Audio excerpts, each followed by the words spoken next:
Okay. So welcome to the first webinar hosted by the Suncoast District Training Team, Recruiting a Unit Training Chair. We're going to share some essential strategies for recruiting a unit training chair in both Cub Scout and Scouts BSA units, and we'll explore the role, its importance, and practical recruitment ideas to strengthen your scouting unit. Let's start by meeting our team. We have Jen Faraz, our West Pasco Training Lead, Tim Four, our East Pasco Training Lead, and I'm Nicole Hahn, the Suncoast District Training Chair. Jen, if you could tell us a little bit more about yourself. Hello, everyone. I have 3 boys in the program, 2 in Cubs, 1 in a troop and the ship. I am part of the committee for Suncoast District, Pack 7, Troop 7, Troop 77, Crew 777, and the committee chair for Ship 777. Thank you, Jen. And Tim, if you want to go ahead and introduce yourself. Hi, my name is Tim. I have one son that's currently in the program as a scout, and one son that has eagled out about 10 years ago. Feels like.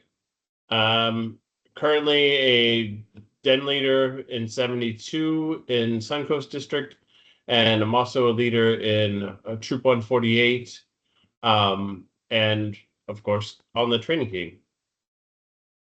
Thank you, Tim. And I'm Nicole Hahn, and I've been in Scouting America / Boy Scouts for 19 years now. My son has actually grown and flown. He aged out 7 years ago now. And just like all of you, I wear and have worn many hats in scouting. I've started as a den leader in Cubs and then went on to the training chair for my son's troop and then the committee chair for the troop. And I was the district Eagle Advancement Chair prior to my current position as district training chair. And I'm also the course director for this fall's Wood Badge course. So I hope to see lots of people from your unit there this fall. So let's get started with why we're here tonight, to talk about the unit training chairperson. So I'll begin by sharing the role of a unit training chair. Then Jen will discuss why this position is vital for scouting units. And lastly, Tim is going to cover effective strategies to recruit a qualified and passionate person for this role. The unit training chair plays a crucial role in supporting leader development and ensuring training standards are met within the unit. So let's dive into the responsibilities, required qualities, and their collaboration with other leaders.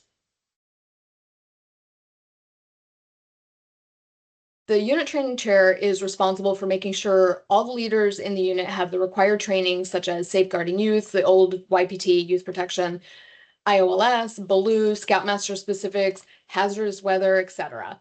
Besides the required ones, they're also making sure that units are aware of supplemental and advanced trainings that can help the unit operate more smoothly, such as possibly having like an aquatics or a range trained leader, so you don't have to find someone outside of your unit to help every time your scouts want to do a water or range activity. Advanced trainings like Wood Badge can help unit leaders hone their leadership, communication, and mentoring skills so they can better lead their units. Unit training chairs motivate and encourage our leaders to attend training courses for development. And we've all heard the saying that every scout deserves a trained leader. They do.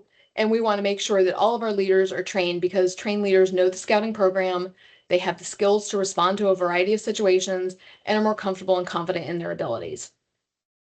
By pulling reports of trained and not trained leaders in their unit, they'll ensure that all leaders have current safeguarding youth training as well as other required trainings.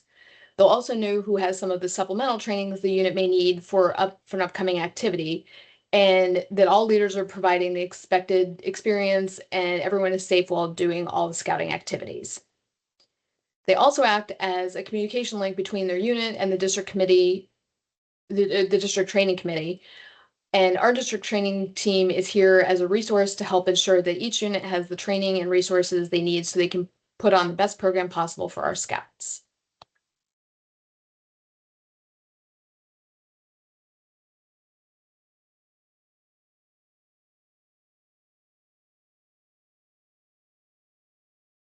And we don't want to advance.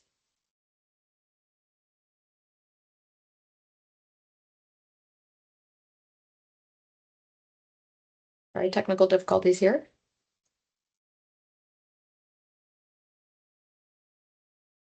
Okay, so while reports are available showing who has what training in your unit, it will be up to the training chair to ensure they're organized and keeping track of upcoming safeguarding youth expirations, and who's completed the supplemental trainings that will be needed for your unit to participate in certain activities. They'll need to be able to communicate with both unit leaders and parents about training requirements, upcoming training dates, and the need for completion for a betterment and growth of the unit and the scouting program. Someone who enjoys learning themselves is always a good fit because if they have a passion for personal development, as well as scouts, of course, they'll be better able to communicate the reasons for the trainings to those who need to take them. The training chair coordinates with unit leaders and parents to align training plans for a better scouting program. They share information regularly to keep training efforts effective and up to date. Someone who believes in both the scouting program on a larger scale than just the unit, as well as training, is going to be able to support the overall success of the scouting training program. Now I will turn it over to Jen to talk about the importance of a training chairperson in scouting units. Thanks, Nicole.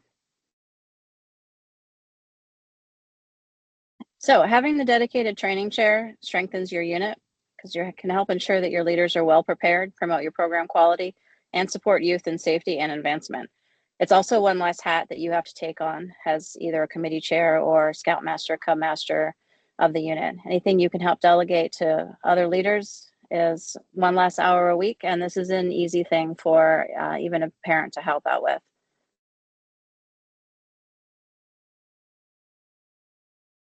So the role of the training chairperson is to oversee the leader training to ensure that all the requirements are met effectively and on time. Can train leaders help deliver the promise of scouting to our youth, which is the promise of adventure, leadership, and growth.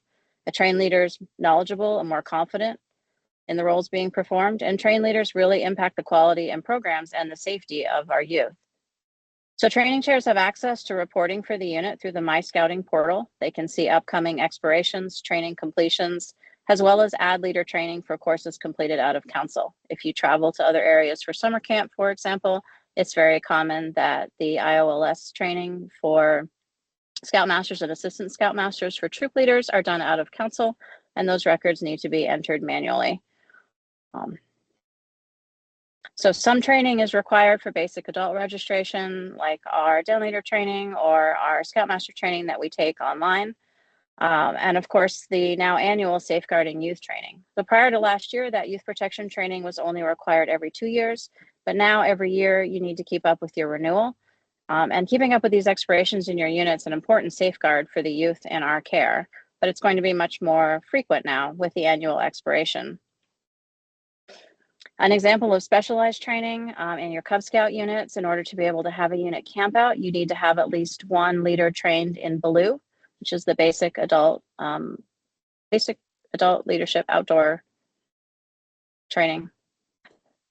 They're outdoor campouts. I know I got that acronym wrong. So there has to be at least one at each camp out, and you have to know in your unit who that is. If that person gets sick and you only have one, do you have a backup? These reports are things that your training chair can have access to. Scouts BSA units are required to have one or more leaders trained in hazardous weather at all of their campouts. So helping maintain this compliance is something that the leader training chair can do. And hazardous weather now also, as of last year, now expires every 2 years.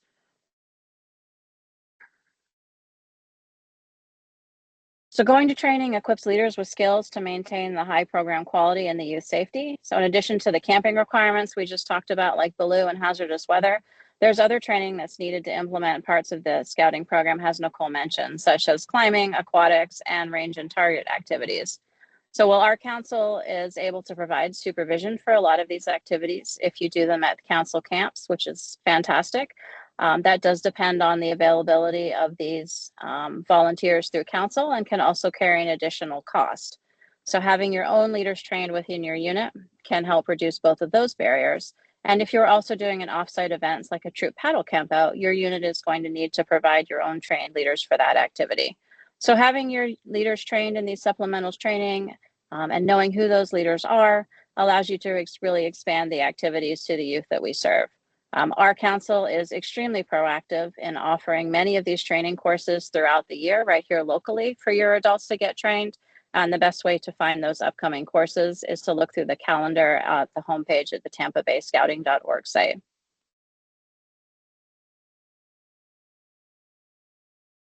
So leaders who are trained, who have that tool set, they're more confident and willing to assist youth with their skill development. This can lead to more enthusiasm in the unit for a wider range of activities.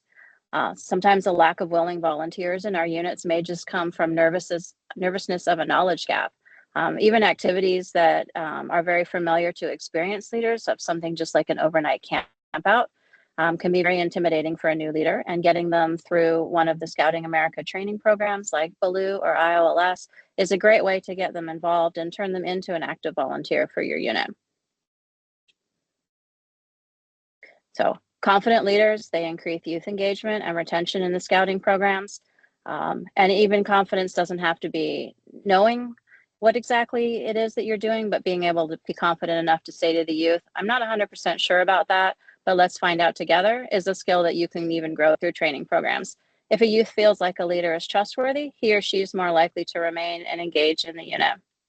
One of the methods of scouting is advancement, and skilled leaders create more opportunities for youth advancement and personal growth. Now I'm going to turn it over to Tim, who's going to talk about strategies for recruiting a unit training person to help us get all these awesome benefits in our unit. Thank you, Jen. Appreciate that. All right. So now that we've discussed what a unit training chairperson is and why you need one, my part is to talk about how to recruit them, hopefully. So as you see on the slide here, there are 3 key characteristics that make up a good candidate for a unit training chairperson. First, someone that is comfortable in a leadership role. They have an enthusiasm for training, and they uphold the core values and principles of scouting. These are the folks that are willing to help out when they're asked, and often step up when they aren't asked. They may not be in a current leadership position, but this one could be a good fit. So the potential to be a leader, somebody that's enthusiastic and that is committed to the scouting values. All 3 make for very important key characteristics for a unit training chair. As we all know, our organization is directly impacted by the training received by its leaders. Because of this, the unit training chairperson has an influential part to play in the overall success of the unit. And as leaders complete the required trainings, we can direct them towards other trainings that might be of use. So by doing this, the unit training chairperson has the ability to help shape the development arc that a leader will take. So these trained leaders will then pass along their newfound knowledge to the scouts, and it results in a positive outcome. So once you've identified who would make a great unit training chairperson and have let them know why it's such a great idea for them to take that role, otherwise known as voluntold. I mean, maybe. It's time to settle any lingering fears that they have by letting them know that they won't be alone. The district and council have all of the training materials that they could ever need for their unit. And if it isn't available in digital or hard copy, then it will have a training event on the calendar that Jen mentioned a little while ago. There are also opportunities for mentorship from your district or council training teams. 3 of those potential mentors are on this call right now talking to you. From advice about how to approach leaders to help with how to find a specific course, we're here to help. And speaking of help, let us know if you need help at all to finish recruiting your unit training chairperson. So a committed unit training chairperson is vital to leader development and unit success. By understanding the role and applying targeted recruitment strategies, you can strengthen your scouting unit for the benefit of the leaders and the youth. So at this time, I wanted to open up the floor to see if anybody happened to have any questions about anything we discussed or didn't discuss. You can use this forum at this time, or if you would like to, you can jot down that email address that you see on the screen, You can feel free to send any questions to us at any time.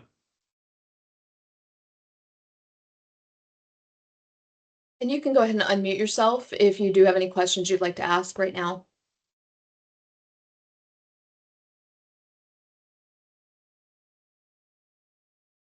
Okay. We'll leave that open if anyone decides they do have any additional. Oh, go ahead, Ann. I do have a question. I'm sorry, I couldn't Sure. figure out how to unmute myself. I probably should explain that. Yeah. So the hazardous weather training, you mentioned that it will expire every 2 years, but how can unit leaders see which adults have taken that course and when it will expire for each adult? Or is that just kind of a, we trust that they're telling us that they've taken it and.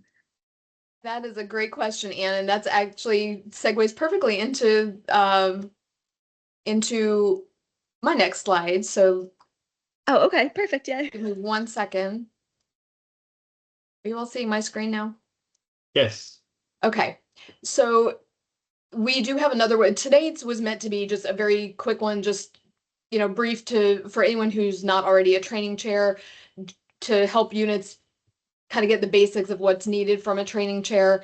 But we have another webinar that's going to be scheduled for Thursday, April 16th at 7 p.m. And that one's going to be much more in-depth. This was, like I said, just an overview to hopefully help units kind of know the basics and get somebody into that position. So on April 16th, we're going to be doing a very in-depth training, and it's going to show them how to go in and pull the reports for their units so they can see what trainings people have. So they'll be able to see the safeguarding youth, the old youth protection. They'll be able to see the hazardous weather. They'll be able to see everybody in your unit and see what trainings people have, as well as some of the supplemental and advanced trainings that we were talking about previously. So they can go in and pull reports to be able to see who has those, but then they can also keep track of that if they want to keep their own spreadsheet or something like that. When I was a unit trained chair, that's what I did. I kind of kept a list of, so I would know who's, back then it was youth protection. I would know who's going to be expiring. So I could say, okay, hey, Tim, your youth protection expires next month. I need you to take it before it expires. So they'll be able to do that same thing with the hazardous weather training as well. So that way they can make sure everybody in your unit is up to date, has all of the required trainings, but then know about some of those the supplemental ones that Jen was talking about for, who has blue training so that the pack can go camping, things like that. So yes, we're going to show them how to pull all those reports and what to do with that information. Thank you. Did that answer your question? Yes, it did. Thank you. Okay, sure. Any other questions? If you do need to unmute, sorry, I should have said that at the beginning. In the upper right-hand corner, there's a microphone button. It should have a little line through it. If you click that, it will take the line away and you can start speaking. If you're on your phone, I believe it's in the bottom left corner, I think. If I'm wrong on that, somebody jump in. Yep, you're right. Bottom left. Okay. Okay. Any other questions? I do have one more question too. Sure. You mentioned the safeguarding youth is going to expire every year now. I had heard that it's going to be a shorter course to renew. Is that true? It is. It's about an hour and a half or so the first time somebody takes it. And then once they have taken it one time, it's going to be a very short, I think it's about 15, 20 minutes. And that will have to be done on an annual basis. And that's already in effect? Yes, it is. Okay. They basically said that your current youth protection will remain valid until it expires, but they actually changed that actually a solid year ago. So even if you haven't taken the new one, it will expire on May 31st of this year. So like mine, I took it 2 years ago in October. So theoretically, I had until October of this year to redo mine, but because of that date, I'll actually have to take mine a little bit earlier and take it before May 31st when it expires. So anyone who still has the old youth protection needs to have the new safeguarding youth taken prior to May 31st. And then everybody else, once you've taken it once a year at that point, it expires on the same date that you took it. Any other questions? Does anybody have any questions about general training questions like range and target sports or aquatics or anything specific about that or wood badge for your units that we can answer? I actually do have a question about that too. sometimes when we try, for instance, when I was a cub master, we had several adults that got trained for range master training, but we're still not able to actually open up the range.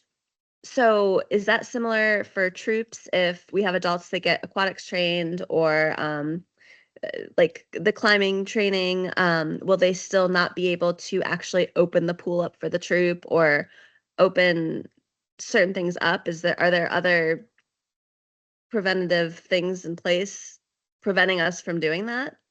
Jen, since I know you have a few of those trainings yourself, is that something you're able to answer? Yes. So the Cub range and target has changed a little bit over the last few years. National has changed some of those requirements. Now within our council, if you have Cub trained range masters, they need to be active volunteers within the last 2 years. So they're helping out at Spookery, they're helping out at Slashery, so that the council shooting sports team knows that they know how to run a range and they're competent. And then now, as long as you have at least 3 of them, depending on the number of kids, and you meet those requirements, they will let you open up the range. For things like aquatics, you can open up the council pools if you have someone who is swim water rescue trained or who is lifeguard trained. Now, the BSA has also stopped offering their lifeguarding training. Right now, they're partnering with organizations like the Red Cross. So those are accepted. It is up to the discretion of the ranger at each camp. But typically, if you have the swim water rescue who's overseeing the pool, and then you have your safe swim defense watchers, then you can open the pool for yourself. The climbing, you will need to provide so many volunteers. I believe you still need to have someone from the climbing team there just because it's climbing. And they work mostly out of Flaming Arrow, but they are generally very accommodating to your schedule. But again, they want to see you volunteering for council events when you can too, so they know that your leaders haven't just taken the training and are now trying to oversee youth with no practical experience. For the troop shooting sports, the council offers the NRA training and the USA archery training for those ranges. There is a USA archery course in March coming up. Generally, you will still have someone from council who's coming to assist you, unless you just have a plethora of leaders that have been helping out as well to open the range. But you do have to pay now to have those instructors. So if your unit has those trained leaders and they go and help out, they have the option to also be part of that, and they can donate that back to the council if they want, or they can take that towards covering some of their training costs. The NRA training series, it is multiple weekends. It's a big time commitment, but it is the full NRA training that you would get paying commercially offered through our council. It's an excellent course. If you have any leaders who are interested, even if they are not really experienced people in those kinds of activities, I still recommend it. They will train you to train the youth. And it's a great course to do, and it really does help your unit because those trained leaders are hard to get out on the range. So if you can bring your own, it's greatly appreciated. All right, thank you. Thank you, Jen. What other questions do you all have?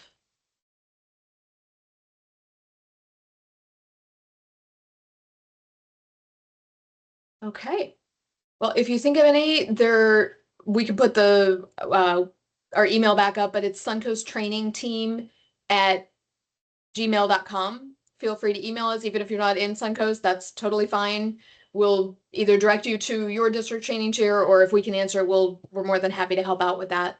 So we do appreciate you all taking the time out of your evening tonight to join us. This is the first webinar we've done in this, and like I said, we have another one already set up. So please let your new training chair that you are going out to recruit right now, let them know about the webinar that's up on your screen. Again, it's Thursday, April 16th at 7 p.m.